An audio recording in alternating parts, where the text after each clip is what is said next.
शांति। ओम शांति। ओम शांति। दादी जानकी जी 3 बार ओम शांति कहते हैं। मैं कौन, मेरा कौन और मैं किस लिए हूँ। तो मैं शांत स्वरूप आत्मा, मेरा कौन शांति का सागर परमात्मा, और मैं किस लिए हूँ इस दुनिया में शांति चारों ओर फैलाने के लिए। यही मेरा कर्तव्य है। तो हम सभी ब्राह्मण कुलभूषण भगवान के नूरे रत्न, उनके सिकी लदे बच्चे, कल्प के बाद मिलने वाले बच्चे, उनकी उम्मीदों को साकार करने वाले बच्चे हैं। हर मुरली में बाबा हम बच्चों को इन 3 शब्दों पर सदा गहराई से बताते हैं। जिन 3 शब्दों में सारा रचयिता रचना का ज्ञान आ जाता है, और वो है ज्ञान, भक्ति और वैराग्य। आज की मुरली में भी बाबा ने ज्ञान, भक्ति और वैराग्य ये कितनी बार कहा। अगर हम इसको अच्छी तरह से समझना चाहते हैं तो एक एक शब्द का बहुत सुंदर स्पष्टीकरण है। क्योंकि ज्ञान, भक्ति, वैराग्य को दुनिया में अलग रूप से समझते हैं, और बाबा ने इसका अर्थ बिल्कुल अलग सुनाया है। ज्ञान की जब बात आती है तो दुनिया में समझते हैं कि शास्त्रों का ही ज्ञान है। शास्त्रों में जो कुछ लिखा है वो सब ज्ञान है, और उसी को ही कंठ करते रहते हैं, उसी का ही उच्चारण करते रहते हैं। और जो उनको कंठ करते हैं, उच्चारण करते हैं शास्त्रों की बातों को, चाहे श्लोकों के रूप में, चाहे कहानियों के रूप में, उनको बड़ा ज्ञानी तो आत्मा माना जाता है। लेकिन बाबा ज्ञानी तो आत्मा किसको कहते हैं? केवल शास्त्रों का ज्ञान दाता को ही या ज्ञान लेने वाले को ही ज्ञानी तो आत्मा नहीं कहेंगे। बाबा उनको टाइटल देते हैं भक्त तो आत्मा। क्योंकि जो कुछ भी शास्त्रों में लिखा है वो सब भक्ति की बातें हैं। ज्ञान उनसे बिल्कुल अलग है। ज्ञान तो हम भगवान से मांगते हैं, और जो शास्त्रों में लिखा गया है वो तो ऊंची आत्माओं ने अपने विचार लिखे हैं, पर वो भगवान के महावाक्य नहीं है। भले बाबा कहते हैं उनमें कुछ आटे में नमक है, कुछ बातें हैं जो ज्ञान संगम पर भगवान ने दिया, उनका कुछ आटे में नमक समान है, लेकिन कहाँ आटा और कहाँ उसमें नमक जितना ही है अगर कहें। बाबा आकर के हमको अपना और अपनी रचना का संपूर्ण ज्ञान देते हैं। इसीलिए परमात्मा से ही ज्ञान मांगा जाता है। आज दुनिया में कितने पुस्तकालय हैं, कितनी पुस्तकें हैं, कितने लोगों ने क्या क्या लिखा होगा और लोग उनको पढ़ते रहते हैं। आज इंटरनेट के माध्यम से अगर देखें तो गूगल एक गुरु बन गया है। जो चाहिए आपको उसकी इंफॉर्मेशन गूगल से मिल जाएगी। कोई भी शब्द हो, कोई भी विषय हो, कोई भी संदर्भ हो, आपको वहां से मिल जाएगा। लेकिन बाबा कहते हैं वो सब है जिस्मानी ज्ञान, और शास्त्रों की बातें ये सब है भक्ति का ज्ञान।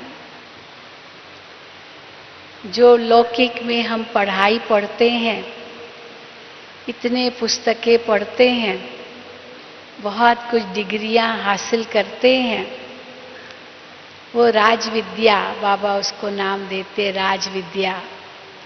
इस संसार में हम कैसे चले उसके बारे में कुछ विद्या है। लेकिन भगवान का ज्ञान तो बिल्कुल इनसे न्यारा है, और इसके लिए हम ईश्वर से ही वो ज्ञान मांगते हैं। जब प्रार्थना करते हैं तो क्या कहते हैं? असतो मां सतगमय, तमसो मां ज्योतिर्गमय, मृत्यु मां अमृतम गमय। अर्थात हे प्रभु, हमें वो ज्ञान दो जो हमारा असत्य दूर करे। तो सत्य और असत्य की पहचान ज्ञान हमें कराता है। हमारा अज्ञान अंधकार दूर हो और ज्ञान का प्रकाश दिलाए, वो ज्ञान। क्योंकि आज तक हम सब अंधेरे में ही भटकते रहे, इसलिए उसके भी गीत गाते रहे। आज अंधेरे में है हम इंसान। तो अंधेरे में जो व्यक्ति होता है वो तो ठोकर ही खाता है। तो ठोकर ही खाते रहे, जिसको बाबा कहते हैं धक्के खाते रहे। तो भक्ति में अब तक ठोकरें खाई, धक्के खाए, ढूंढते रहे, पुकारते रहे, चिल्लाते रहे, मांगते रहे, भिखारी बन करके। लेकिन जैसे कहा जाता है ना, ज्यों-ज्यों दवा की रोग बढ़ता ही गया, वही हालत हमारे बेचारे भक्तों की है। ज्यों-ज्यों भक्ति में तीव्रता लाते जाते हैं, उतना उतना ईश्वर के नजदीक तो नहीं पहुंचते, लेकिन और ही दूर होते जाते हैं। पुकार बढ़ती जाती है, दुख, अशांति, चिल्लाना, पुकारना, ये सब बढ़ता ही जा रहा है। जो बाबा कई बार कहते हैं पैरों में छाले पड़ गए, भटकते भटकते, सिर लगाते लगाते मस्तक ये भी टकला हो गया, बाल सब उखड़ गए। क्या नहीं किया हमने, लेकिन फिर भी हम हरदम दूर रहे। चारों तरफ लगाए फेरे, फिर भी हरदम दूर रहे। आज भी बाबा ने मुरली में कहा कि आज अंधेरे में है हम इंसान, राह दिखाओ। तो कहाँ की राह दिखाए भगवान? पुकार ही रहे हैं। तो भगवान ही आकर के हमको सत्य ज्ञान देता है। और कई बार बाबा कहते हैं ज्ञान माना बीज, ज्ञान माना सार। जब कोई सार का विस्तार होता जाता है ना, विस्तार विस्तार विस्तार विस्तार होता गया, तो धीरे धीरे वो असार बन जाता है। जितना विस्तार होता जाता है उतना असार बनता जाता है। जैसे बीज से जितना बड़ा वृक्ष निकलता जाएगा, जितना बढ़ता जाएगा, धीरे धीरे उनकी डालियां, उनकी टालियां, उनकी और सूक्ष्म टालियां, वो सब कमजोर पड़ती जाती है। बीज से जो थुड़ निकलता है वो कितना मजबूत होता है। उसमें से जो डालियां निकलती है वो शुरू में बड़ी मजबूत होती है, लेकिन जैसे बढ़ती जाती है, धीरे धीरे कमजोर पड़ती जाती है। क्योंकि 1 से 2 हुए, 2 से 4 हुए, 4 से 8 हुए, 8 से 16 हुए, और जैसे जैसे बढ़ते गए तो वो जितने बढ़ते गए कमजोर पड़ते गए। तो जो एक में शक्ति है वो अनेकों में बंटने के कारण शक्ति खत्म हो जाती है। तो इसीलिए ज्ञान माना बीज, ज्ञान माना निचोड़, ज्ञान माना सार। और 4 शब्दों में बाबा ज्ञान का वर्णन करते हैं, जिसमें आत्मा का ज्ञान, परमात्मा का ज्ञान, कर्मों का ज्ञान और समय का ज्ञान।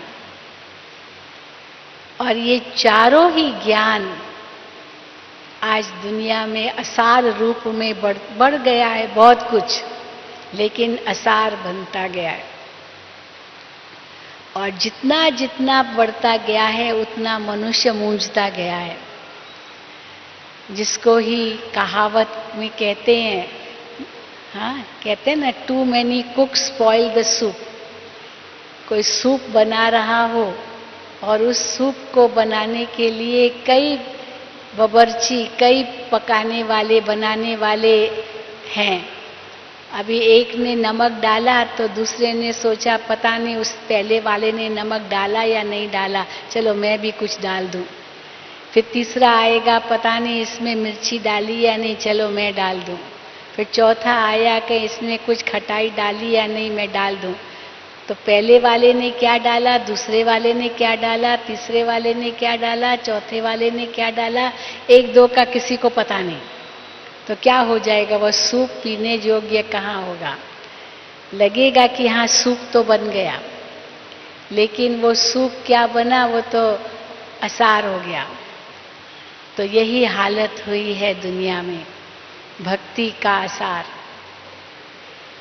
इसीलिए बाबा आकर के हमें समय अनुसार जो कुछ देते हैं वो इस समय की पूरी मांग है, इस समय की मांग है। द्वापर युग से जो कुछ हमारे धर्म पिताओं ने दिया, जो कुछ भी दिया सार रूप में दिया, वो उस समय की मांग थी। और उस समय की मांग अनुसार उस धर्म की स्थापना हुई। फिर उसमें भी कितनी बढ़ोतरी होती गई, और आज हम देख रहे हैं हर धर्म ग्रंथ कितना बड़ा हो गया है, कितना बड़ा हो गया है। बाबा ने उस दिन भी बताया कि गीता, इतनी छोटी सी गीता होती थी, लॉकेट में डालते थे, इतनी छोटी सी। अभी इतना विस्तार हो गया है, कितनी उसकी टिप्पणियां बन गई है, कितनी भाषाओं में अनुवाद होता गया है। और जितनों ने इसको बढ़ाया, अनुवाद किया, टिप्पणियां दी, वो बढ़ता गया। और वो ज्ञान तो असार बन गया, भक्ति का रूप ले लिया, विस्तार बहुत हो गया और भटकते ही रहे। ब्रह्मा बाबा का भी यही हाल था। ब्रह्मा बाबा ने भी कोई शास्त्र कम नहीं पढ़े, अंतिम जन्म में भी बहुत पढ़े, बहुत गुरु किए। कई बार बाबा कहते हैं कि मैंने तो 12 गुरु किए। तो कई पूछते हैं कि बाबा को 12 गुरु करने की क्या जरूरत थी, एक गुरु ही बहुत होता है। हाँ, कई उसको हम जब सुनाते हैं ना कुछ, तो कहते नहीं हमको जरूरत नहीं, हमने तो गुरु किया हुआ है। हमने गुरु किया हुआ है माना वो गुरु मेरी सद्गति कर देगा, मैंने गुरु किया हुआ है, और समझते हैं बस वही बहुत है। तो ब्रह्मा बाबा ने तो 12 गुरु किए। क्यों? एक गुरु उनके लिए काफी नहीं था क्या? क्योंकि बाबा को खोज थी सत्य को समझने की, सत्य को पहचानने की। कल भी बाबा ने कहा, मैं गीता पढ़ता था रोज सुबह बिना नागा, नहा धो करके मुंह जूठा किए बिना ट्रेन में भी सफर करता था तो पहले गीता पढ़ता था। लेकिन बाबा ने जब ज्ञान आकर दिया तब आंखें खुली। वो केवल पढ़ता था और बाबा ने शब्द यूज किया कल की मुरली में, जैसे डिब्बी में ठिकरी, डिब्बी में ठिकरी होती है ना, ठिकरी डालते हैं ना, वो मिट्टी का घड़ा होता है। मान लीजिए मिट्टी का घड़ा अगर टूट गया तो मिट्टी के टुकड़े टुकड़े हो जाते हैं, घड़े के टुकड़े टुकड़े मिट्टी के होते हैं, और उसको एक टीन के डब्बे में डाल दो और टीन के डब्बे में डाल करके आवाज करो तो बहुत आवाज होगा, पर उस आवाज से फायदा क्या? वो तो मिट्टी के टुकड़े हैं और आवाज करेंगे। तो इसी प्रकार जैसे डिब्बी में ठिकरी, माना समझते थे बहुत कुछ है ये, लेकिन अंदर में जैसे कुछ था ही नहीं, कुछ ज्ञान का सार तो मिला ही नहीं। याद करता था मैं नारायण की भक्ति करता था तो मन तो भटकता था, तो बाबा एक अपने को चुटी मारते थे, अरे मन तुम क्यों भाग रहे हो? भगवान कौन है ये तो पता ही नहीं था, मैं कौन हूं ये तो पता ही नहीं था, करना क्या है ये तो पता ही नहीं था, कहाँ जाना ये भी पता नहीं था। इसीलिए बाबा कहते वो ज्ञान नहीं था, वो भक्ति थी। वह सत्य ज्ञान की खोज जरूर थी। और जैसे शिव बाबा ने उनमें प्रवेश किया, साक्षात्कार कराया बाबा को उनके भविष्य स्वरूप का कि ये तुम ही हो, तुम ही ये बनने वाले हो, तो बाबा का की आंख खुल गई कि मैं ये बनने वाला हूं। फिर बाबा को कर्तव्य का बोध कराया कि तुमको ऐसी दुनिया बनानी है। तो आश्चर्य लगा ब्रह्मा बाबा को, मुझे ऐसी दुनिया, सत्युगी दुनिया बनानी है। कलयुगी दुनिया के महाविनाश का साक्षात्कार हुआ तो बाबा को वैराग्य आ गया कि ये दुनिया तो अब खत्म होने वाली है। और ये सारे साक्षात्कार करके बाबा ने कैसे एक धक से अपने जीवन में परिवर्तन लाया। और फिर शिव बाबा ने उनको जो कहा बिना कुछ और सोचे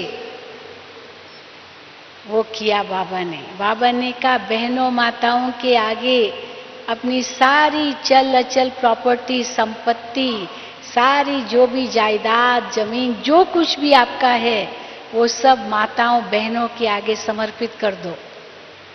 तो बाबा ने और कुछ नहीं सोचा। उस दिन भी बाबा ने मुरली में कहा, बहुत अच्छी बात थी कि सावल शाह की हुंडी, हाँ सावल शाह हुंडी सकारेंगे।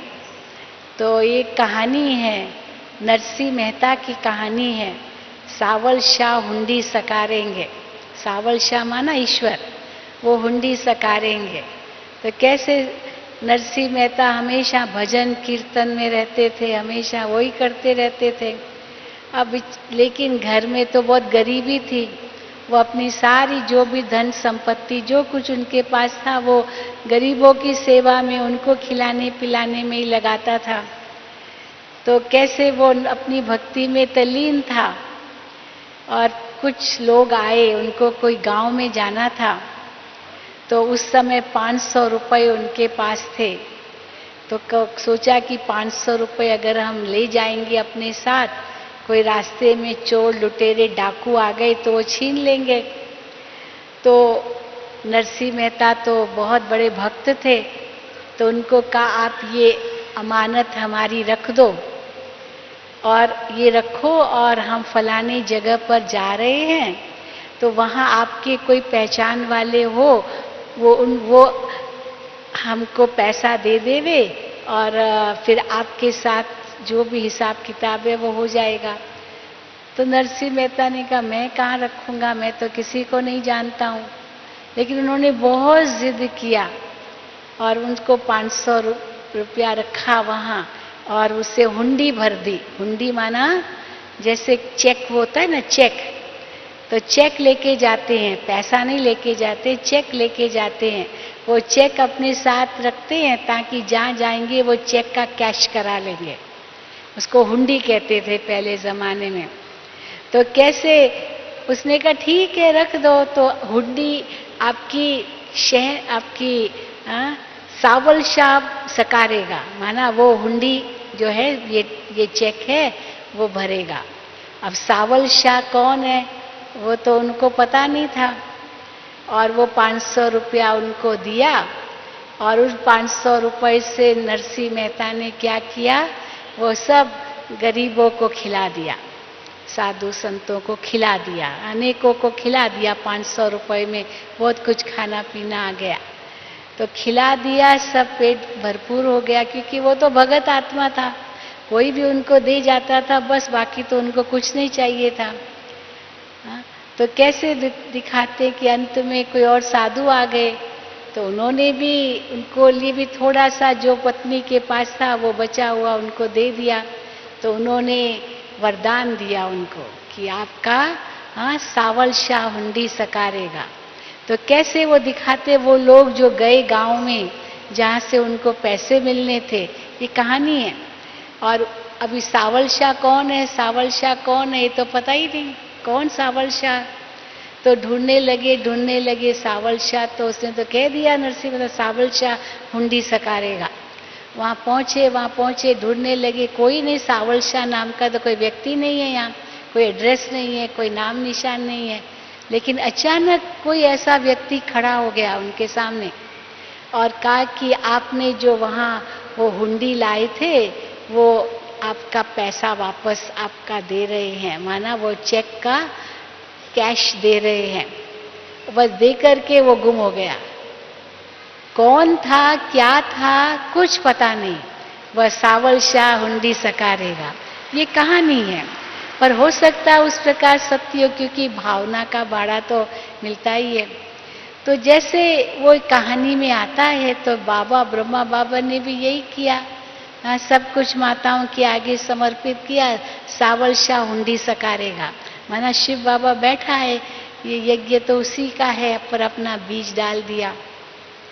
लेकिन ये किस आधार पर किया, भक्ति भी बहुत की थी, और जब ज्ञान मिला तो उस ज्ञान से वैराग्य आ गया, सारे संसार से वैराग्य आ गया।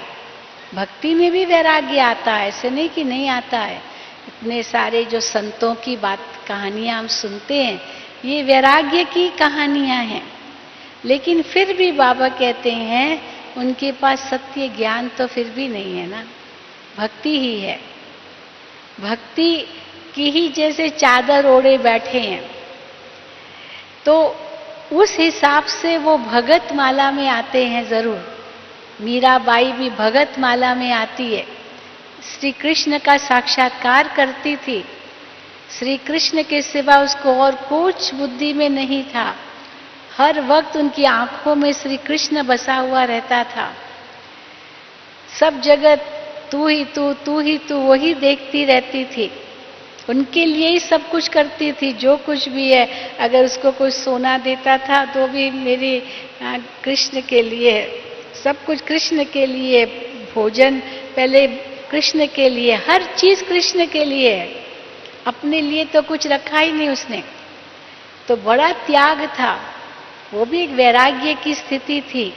लेकिन बाबा कहते हैं वो है भक्ति मार्ग का वैराग्य। वो भक्ति की भावना का भाड़ा भी भगवान ही देता है और कोई इंसान नहीं देता है। लेकिन इस संगम युग पर बाबा हम बच्चों को जो ज्ञान देते हैं, उसे तीसरा नेत्र खुलता है। भक्ति से तीसरा नेत्र नहीं खुला। तीसरा नेत्र नहीं खुला माना तीनों कालों का ज्ञान नहीं मिला। तीनों लोकों का ज्ञान नहीं मिला। बस इतना ही अच्छा कर्म करना है ये जरूर समझ थी, बस इसके आगे कुछ नहीं।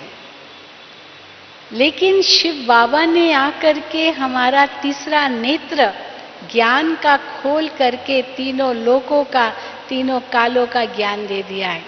त्रिकालदर्शी बना दिया, त्रिलोकी नाथ बना दिया, हर चीज का ज्ञान दिया है। आप देखेंगे बाबा की मुरलियों में क्या नहीं आता।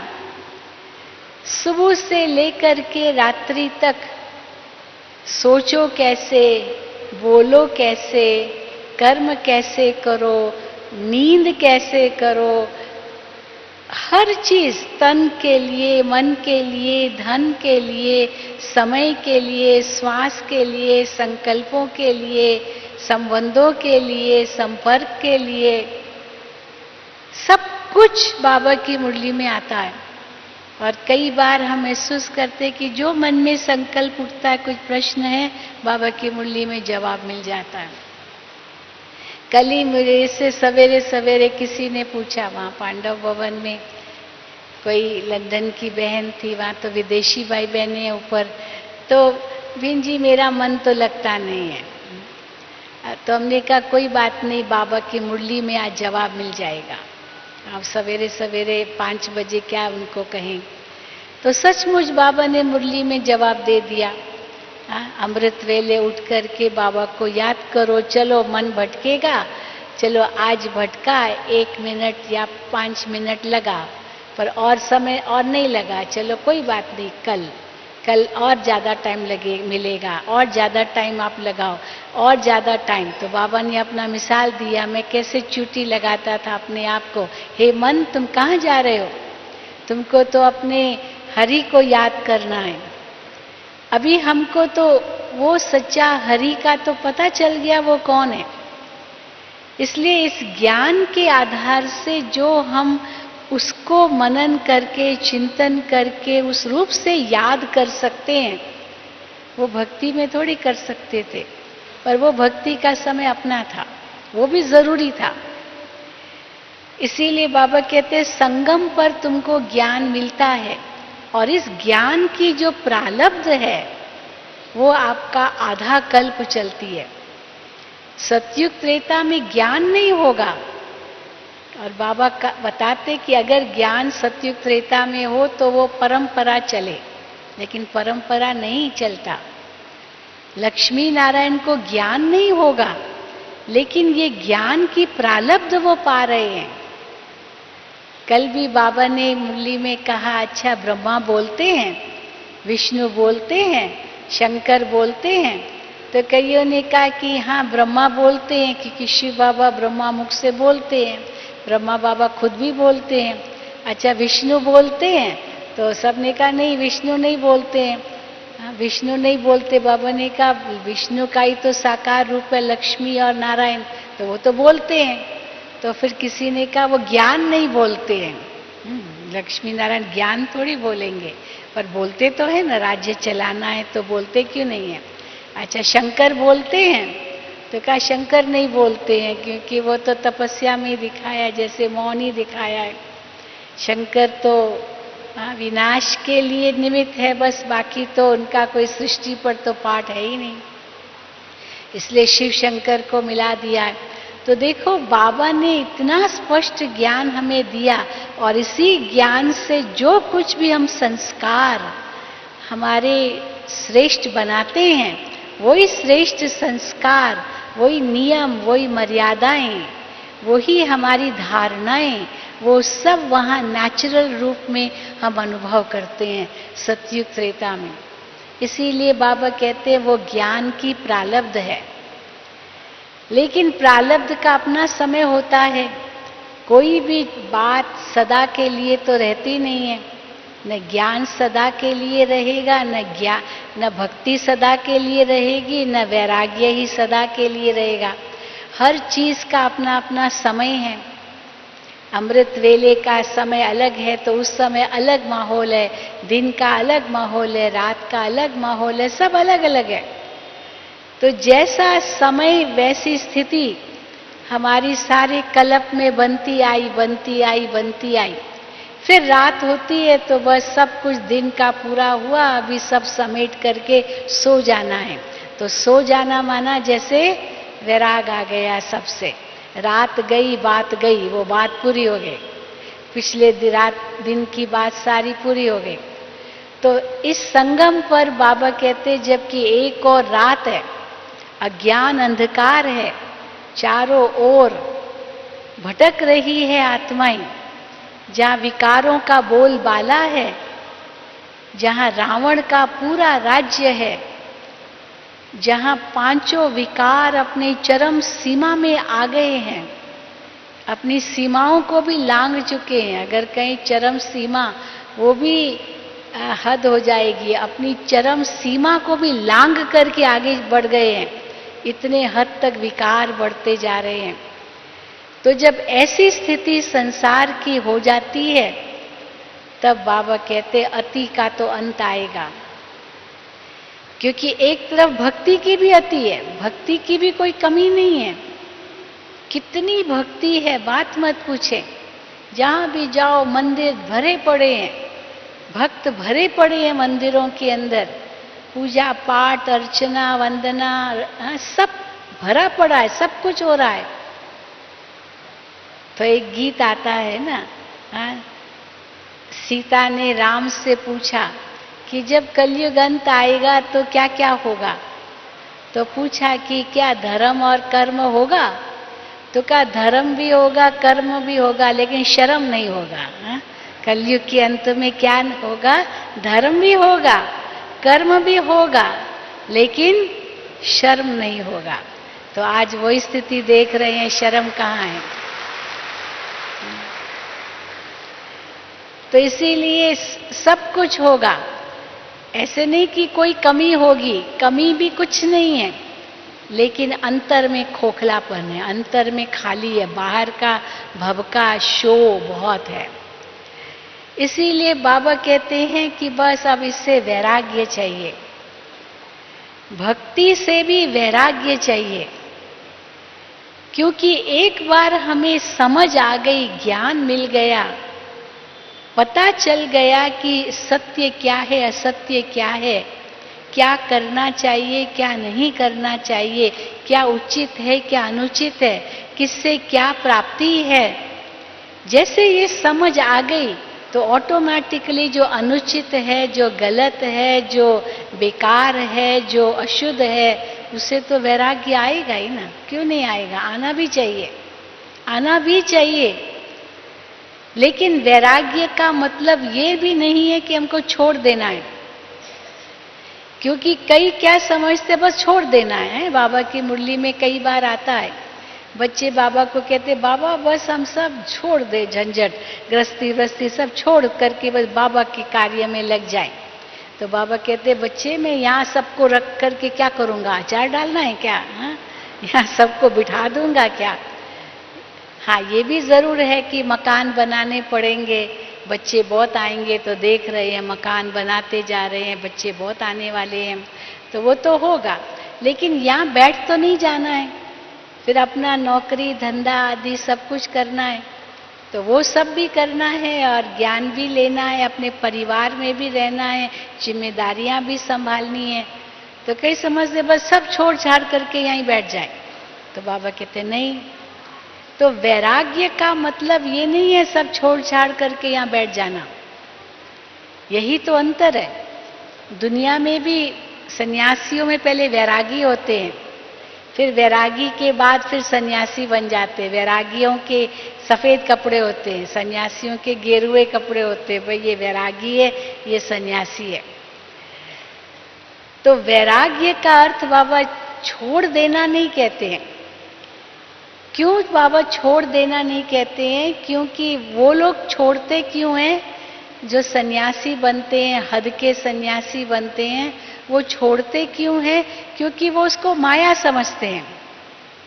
और बाबा माया किसको कहते हैं वो बिल्कुल अलग है। वो समझते धन माया है, इसलिए ये धन वन सब माया है, छोड़ देना है। और बाबा ने कहा नहीं, धन माया नहीं है, धन तो जरूरी है। इसलिए ब्रह्मा बाबा ने अपना धन छोड़ नहीं दिया, लेकिन सब माताओं के आगे समर्पित कर दिया कि माताएं, हाँ, इनके आगे विल कर दिया। शिव बाबा ने कहा कि जो कुछ तुम्हारी प्रॉपर्टी है ये सब माताओं बहनों के आगे विल करो, क्योंकि नारी का जहाँ पूजन होता है वहाँ देवताओं का वास होता है, इसलिए नारी के आगे रख दो। और देखो मम्मा के आगे रख दिया। मम्मा के साथ और 7 बहनें थी, 8 बहनों के नाम पर अपनी सारी प्रॉपर्टी विल कर दी। बाबा के 2 बच्चे थे, बेटे, 3 बेटियां थी। तो जो बड़ा बेटा था उसने तो विरोध भी किया कि उसको लगा कि ये जो मेरे पिता की प्रॉपर्टी मुझे मिलनी चाहिए, लेकिन ब्रह्मा बाबा ने एक पाई हाथ में पाई छूने नहीं दिया। कहा नहीं, जब से शिव बाबा ने प्रवेश किया ये मेरी संपत्ति नहीं, ये बाबा की प्रॉपर्टी है और ये शिव बाबा की श्रीमत पर मैं चलूंगा। और माताओं बहनों को अर्पित किया। बेटा भी समझ गया। उस बाबा ने उसको कहा तुम अपनी कमाई करो, अपना खाओ, क्योंकि ये भगवान की अमानत है, मैं इसको हाथ नहीं लगा सकता। इतनी हद तक बाबा के अंदर वैराग्य आ गया, लेकिन माया समझकर छोड़ नहीं दिया, पर माताओं बहनों के आगे समर्पित कर दिया। और कैसे यज्ञ की शुरुआत हुई, कितनी बहनें समर्पित हुई, जो बाबा के धन से शुरू में उनकी पालना हुई। फिर तो यज्ञ बढ़ता गया, लेकिन शुरुआत तो बाबा के धन से हुई। तो माया समझ करके नहीं छोड़ना है, बाबा कहते हैं, पर सफल करना है, सफल करना है। क्योंकि जितना हम सफल करेंगे उतना हमारा भाग्य बनेगा। अगर माया माया कह करके छोड़ देते हैं तो भाग्य क्या बनेगा? कुछ भी भाग्य नहीं बनेगा। और हिसाब किताब तो कर्मों का बाकी है, तो वो तो याद आता रहेगा, भाग्य क्या बनेगा। लेकिन जितना हम सफल करते हैं, सेवा में लगाते हैं, उतना वो भाग्य हमारा बनता जाता है, क्योंकि दुआएं मिलती है। दुआएं मिलना माना ये भाग्य बनता है हमारा। तो धन को माया नहीं कहा, लेकिन धन को सफल किया। फिर कोई कहते हैं कि बच्चे माया है, माया है, ये बच्चे भी माया है ये। पर बाबा कहते नहीं, बच्चे तो बेचारे का पवित्र फूल हैं। तो बाबा ने अपने बच्चों को भी ज्ञान दिया, बच्चों को भी बताया, समझाया। बाबा की जो बड़ी बेटी निर्मल शांता दादी थी, बाबा से उसको साक्षात्कार हुआ, फट से समर्पित हो गई। और भी हो गए सब, पूरा परिवार, उनके बहन के बच्चे, भाई के बच्चे, कितना परिवार का परिवार, सब के सब बाबा के आगे समर्पित हो गए। क्योंकि बाबा में वो चमत्कार देखा, कृष्ण के साक्षात्कार किए, बहुत कुछ हुआ शुरू में। तो सब के सब कैसे स्वाहा होते गए, पर विरोध भी बहुत हुआ।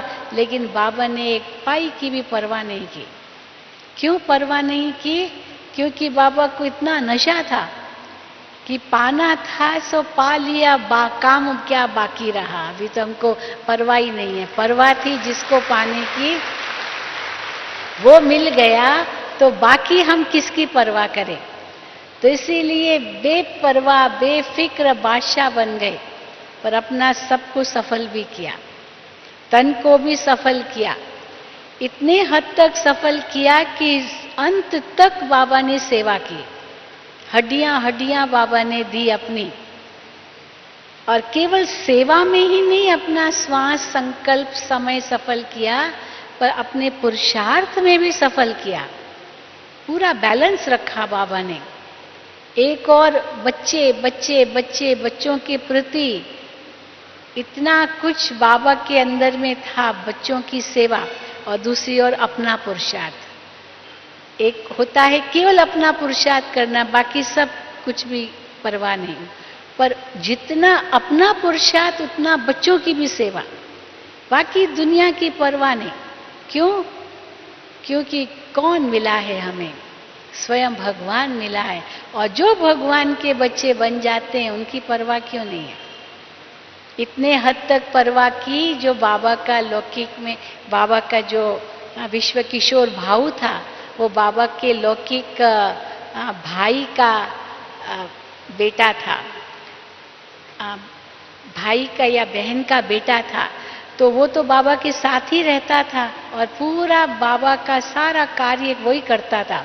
जैसे ऑफिसर इंचार्ज, सारा सिग्नेचर वही करता था, ऑफिशियल कारोबार सब उसके हाथ में था।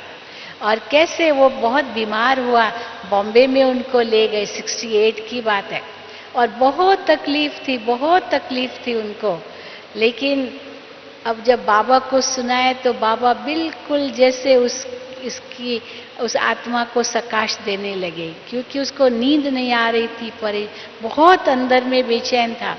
तो बाबा की भी नींद उड़ गई और कैसे सारी रात बाबा ने उसको माउंट आबू से सकाश दी। आबू में थे बाबा और वो बॉम्बे में था, और सकाश दी। और कैसे वो फिर बताए कि उसको रात को नींद आई और सवेरे सवेरे वो कैसे शांति से उस आत्मा ने शरीर छोड़ा। लेकिन बाबा ने उसको सकाश दी, क्योंकि बाबा को था ये मेरा मुरब्बी बच्चा है।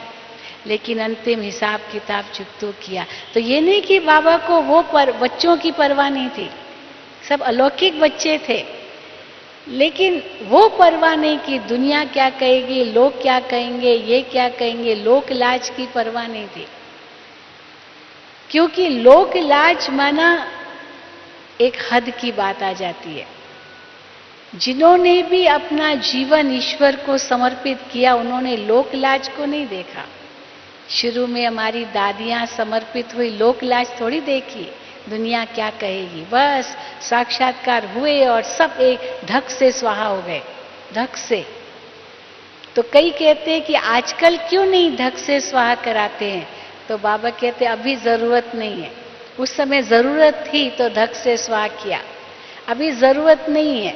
जैसे फाउंडेशन पड़ता है ना, तो उस समय बहुत मेहनत होती है फाउंडेशन डालने में, या छत पड़ती है तो बहुत मेहनत होती है।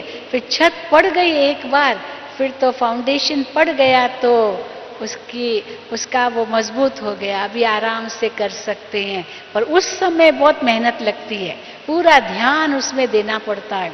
इसी प्रकार बाबा ने शुरू में इतना ध्यान दिया, तभी तो फाउंडेशन पड़ा, तभी तो इतने सब समर्पित हुए, तभी तो यज्ञ शुरू हुआ, इतने सब ने तपस्या की, जो आज हम उस तपस्या का फल पा रहे हैं। अगर हमारी दादियों की तपस्या नहीं होती तो हम थोड़ी इतना फल पाते जो आज हम पा रहे हैं।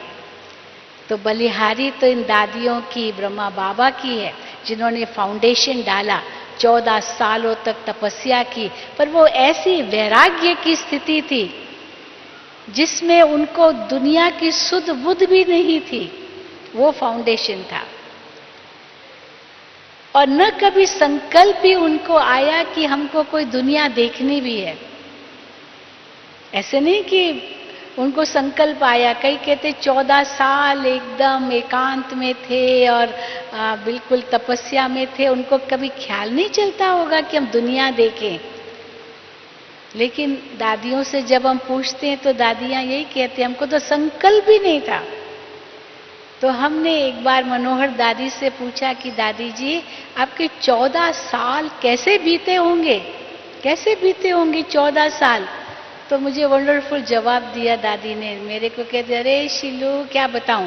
हाँ, दादी, मनोहर दादी ऐसे कहती थी, अरे शिलू क्या बताऊं, वो 14 साल क्या, हमको तो 14 महीने भी नहीं लगे, 14 दिन भी नहीं लगे, ऐसे 14 साल बीत गए। तो फिर मैंने पूछा, पर आपने किया क्या इन 14 सालों में? क्योंकि बाहर तो जाना नहीं, किसी की शक्ल देखना नहीं, तो क्या करते? चलो तपस्या भी कितनी करेंगे। तो कहा कि बस बाबा तो साक्षात्कारों की धूम मचाई हुई थी बाबा ने, सबको साक्षात्कार होते थे। फिर जो साक्षात्कार में देखते थे ना, फिर वो आकर के उसका ड्रामा करते थे, हम लोग वही करते थे, क्योंकि और तो कोई चिंता थी ही नहीं। हाँ, और क्या चिंता करेंगे, और तो कुछ भी नहीं था। बाबा बैठे, मम्मा बैठे हैं, बड़े बैठे हैं, सब बैठे हैं, उनकी छत्र छाया है, हम तो खा पी मौज कर रहे हैं और तपस्या कर रहे हैं और ड्रामा कर रहे हैं, खेल कर रहे हैं। शहजादियां आती थी किसी के तन में और वो सतयुग का दृश्य बनाते थे, उसी में रहते थे। बाबा उनको कोई ना कोई वर्क देते थे, ऐसे लिखने के लिए देते थे, तो वो लिखते थे। बाबा उनको कहते थे कि आप पत्र लिखो, कि राष्ट्रपति को आप क्या पत्र लिखेंगे, उनको कैसे ये ज्ञान देंगे, क्वीन एलिजाबेथ को आप कैसे ये ज्ञान देंगे, पोप को आप कैसे ज्ञान देंगे। तो कई बार बहनें कहती थी हम कहाँ पोप से मिलेंगे, हम कहाँ राष्ट्रपति से मिलेंगे, हम कहाँ फलाने से मिलेंगे। बस ऐसे ही 14 साल हम बाबा मम्मा के साथ हैं और बाबा मम्मा के साथ उड़ के वतन चले जाएंगे, हो जाएगा पूरा हमारा, हमारी तपस्या पूरी। तो बाबा मम्मा के संगी है सारा जीवन। उनको क्या मालूम था कि आगे चल कर के विश्व की सेवा करनी है, तो उनको पता ही नहीं था। लेकिन वो नींव पड़ी, वो वैराग्य की नींव पड़ी जीवन में, और वो दादियां हमारे लिए प्रेरणा के स्रोत रही। तो इसीलिए वैराग्य का मतलब ये नहीं है कि ये माया है, माया है, माया है, पर वैराग्य का मतलब है उसको सफल किया। तो धन को भी सफल किया, और जो कई माताएं आई वो अपने बच्चों को भी ले आई। और ऐसे तो नहीं कि सारे बच्चे कोई योगी आत्माएं थी, क्योंकि बाद में तो वो फिर जब धीरे धीरे फिर भागंती भी हो गई, क्योंकि दुनिया का आकर्षण उनको खींचने लगा। लेकिन जो सचमुच वैरागी बने वो तो हमारी दादियां, वो तो समर्पित हो ही गई, वही फाउंडेशन बना। तो इसीलिए भागंती भी हो गई, छटनी हो गई, क्योंकि बेगरी पाठ शुरू हुआ। जब बेगरी पाठ शुरू हुआ तो बेगरी पाठ माना खाने के लिए नहीं था, वो भी स्थिति थी। लेकिन ब्रह्मा बाबा कैसे बिल्कुल बेफिक्र बादशाह थे।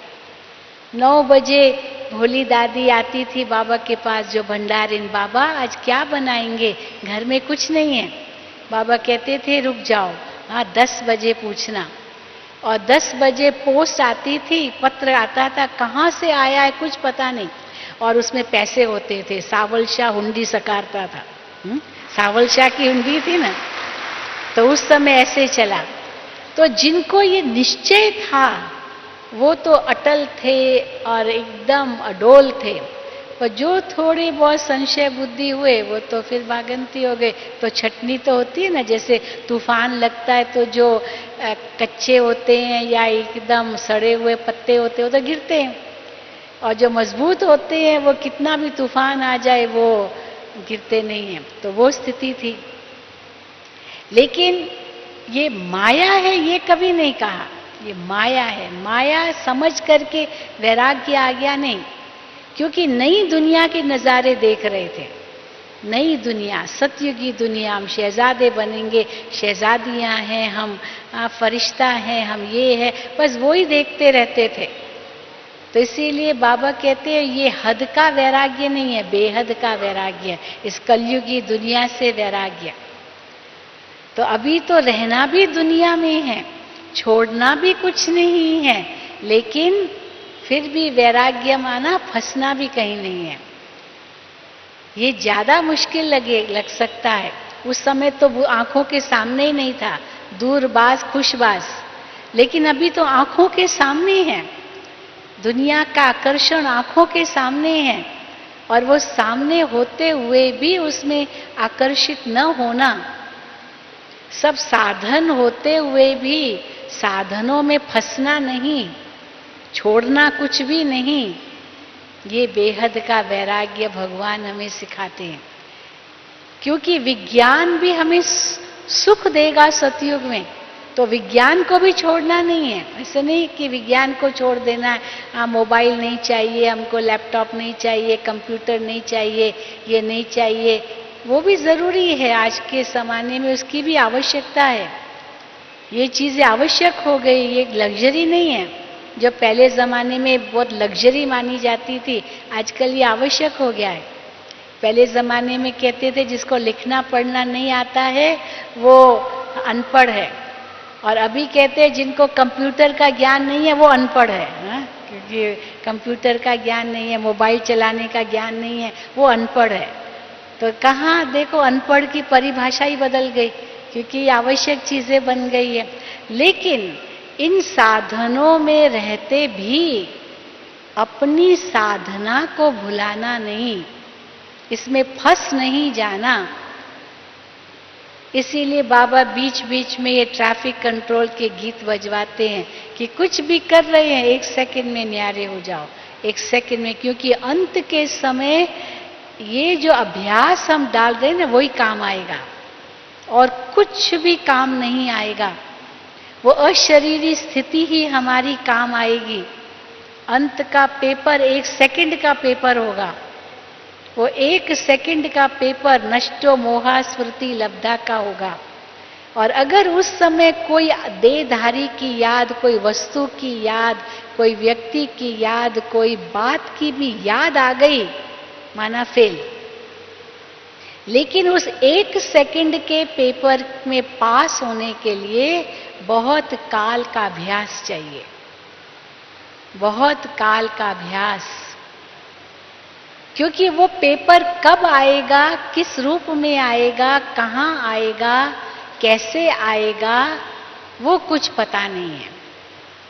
दुनिया में पेपर होते हैं ना, टेस्ट पेपर होते हैं, तो वो पहले से ही सब बताते हैं कि आपका ये टेस्ट होगा, फलानी जगह होगा, फलाने समय होगा, इतने समय का ये पेपर है और ऐसे ऐसे क्वेश्चंस होंगे, बस ये तो बताएंगे। लेकिन वो क्वेश्चन पेपर क्या होगा वो नहीं बताते हैं। अगर by chance question paper leak हो जाता है तो वो क्वेश्चन ही, वो एग्जामिनेशन ही रद्द कर देते हैं कि पेपर लीक हो गया। और यहाँ तो भगवान ने पेपर लीक कर दिया है, वो क्वेश्चन पेपर लीक कर दिया है। एक ही क्वेश्चन है। कौन सा है वो क्वेश्चन, कौन सा प्रश्न है वो? कौन सा? नष्टो मोहा स्मृति लब्धा। 1 सेकंड का पेपर है और उसमें केवल हाँ या ना भरना है। इसमें परसेंटेज भी नहीं भर सकते हैं। थोड़ा सोच के तो बताएं, 10% या 20% या 50%, हाँ या ना, या तो इस पार या तो उस पार, बस। या तो बाबा की याद या तो देहधारियों की याद, या वस्तु व्यक्ति वैभवों की याद, या तो बाबा की याद। क्योंकि बाबा की याद माना और कोई की याद नहीं। तो वो जो अंत घड़ी का ये क्वेश्चन होगा, उसके लिए बहुत काल का अभ्यास चाहिए, क्योंकि वो कब आएगा वो पता नहीं है। प्रश्न पता है, उत्तर भी पता है कि हमको अशरीरी बनना है। उस समय कोई याद नहीं आए, लेकिन कोई याद नहीं आए सिवाय बाबा के, उसके लिए बहुत काल का अभ्यास। और बहुत काल का अभ्यास होगा तब एवर रेडी रहेंगे, जो बाबा कहते हैं एवर रेडी। बाबा से कई पूछते हैं, बाबा कब होगा विनाश? तो बाबा कहते पहले आप तैयार हो, विनाश तो अभी भी हो सकता है। रोज धमकियां दे रहे हैं, आपको पता है ना, कुछ समाचार तो मिलता रहता होगा। रोज धमकियां देते रहते हैं, जो जिनके पास हथियार हैं, बॉम्ब्स हैं, वो 1-2 को धमकियां ही देते रहते हैं। इस समय तुम चला के तो देखो, हम तुमको खत्म करेंगे, ओके, हम तुमको खत्म करेंगे। तो जो शुरू करेगा वो बचेगा क्या? वो भी तो नहीं बचेगा। जो पहले करेगा वो भी खत्म होगा, जो जिस पर करेगा वो तो खत्म होंगे ही। इसलिए धमकियां ही दे रहे हैं। तो इसीलिए बाबा कहते हैं ये धमकियां भी कब तक चलेगी? कोई एक पागल आ जाए जिसके हाथ में बटन हो जाए, वो एक दबाए पागलपन में, तो भी सब खत्म कर सकता है, बिना सोचे समझे भी, तो भी कर सकता है। इसलिए वो तो सब तैयार हैं, एवर रेडी हैं। लेकिन बाबा कहते देरी किस बात की है? तुम बच्चों की देरी है। तुम बच्चे अभी तक एवर रेडी नहीं बने हो। तो एवर रेडी होंगे तब वो बटन दबाएंगे। पर एवर रेडी होने के लिए बहुत काल का अभ्यास चाहिए, क्योंकि जो कुछ भी होगा सब अचानक होगा। पहले से कोई सूचना नहीं होगी, पहले से बिल्कुल बताया नहीं जाएगा। और जब अचानक होगा और हम एवर रेडी नहीं होंगे, क्योंकि बहुत काल का अभ्यास नहीं है, तो क्या होगा? फेल हो जाएंगे। इसीलिए क्या करना होगा? बेहद का वैराग्य। छोड़ो भी कुछ नहीं, फंसो भी कहीं नहीं, नया जोड़ो भी कुछ नहीं। नया जोड़ने की भी जरूरत नहीं है। हमारे बच्चे होंगे, वो फिर हमारे परिवार का या मानो हमारे कुल को बढ़ाएंगे। बाबा कहते अभी वो समय नहीं है। अभी बच्चों को भी अब क्या भविष्य दे सकोगे? कुछ भी नहीं। कितना आप संभाल सकोगे? कितना दोगे? कुछ भी नहीं। ये सब कर्मों का हिसाब किताब है जो चुकतू होने का समय आया है। इसीलिए बाबा बेहद का वैराग्य सिखलाते हैं। पर छोड़ना भी कुछ नहीं है। कई कहते बहन जी हम बिजनेस नहीं करें, हम ये ना करें। बाबा कहते भले करो। मकान नहीं बनाए, बाबा कहते भले बनाओ। भले बनाओ, सुखी हो के रहो, खुश रहो, मना नहीं है। नहीं तो वो भी खत्म हो जाएगा, जो है वो भी खत्म हो जाएगा। तो करो सब कुछ, लेकिन ये कला है कि फंसो कहीं भी नहीं। जब बाबा बुलावा दे, आवाज आए, 1 सेकंड में आत्मा एवर रेडी, पंछी बन करके उड़ जाओ। हाँ, ये बाबा हमें सिखाते हैं। तो पंछी बन करके उड़ना तब होगा जब छोड़ो और छूटो। अगर पकड़ के रखेंगे तो पंछी बन के उड़ेंगे कैसे? पंख होते हुए भी उड़ नहीं सकेंगे। तो या तो पंछी बन के उड़ना है, छोड़ो और छूटो करके, या तो कछुए के समान अपने अंदर में अपने आत्मिक स्थिति में स्थित हो जाना है और आत्मा देह से न्यारी हो जाए। बस जो शिव बाबा को करना है। ये देह तो प्रकृति की है, ये तो मेरी है ही नहीं। इसको कहते हैं एवर रेडी। और उसके लिए बहुत काल का अभ्यास चाहिए। तो ज्ञान भी बहुत ऊंचा है, भक्ति तो हमने बहुत की। अब वैराग्य का ऐसा समय है जो वैराग्य का भी अभी अंत का समय है। हर चीज का भी अंत का समय है। ज्ञान भी समाप्ति पर है। सब कुछ बाबा ने बता दिया। अभी जो बाकी है वो बाबा कहते हैं अभी वेट एंड सी। वो देख करके समझने का है, बता करके समझने का नहीं है। वो देख करके समझने का। जैसे ड्रामा का अंत होता है ना, तो कई बहुत क्लाइमेक्स सीन्स आती है, क्या होगा क्या होगा क्या होगा, तो कहा जाता है आप बस देखते रहो, पूछो मत, हम बताएंगे भी नहीं, नहीं तो वो उसका मजा चला जाएगा। तो मजा भी ना जाए इसलिए बाबा बताते भी नहीं है, बस देखते चलो। और जो श्रीमत बाबा की मिल रही है उस पर चलते चलो, तो सब कुछ सफल भी हो जाएगा। और ये जीवन तो सफल होगा ही, पर 21 जन्म हम अपना सफल करेंगे, क्योंकि हमने सब कुछ बाबा का समझ लिया है, बेहद का वैराग्य है। अच्छा, ओम शांति, ओम शांति, ओम शांति।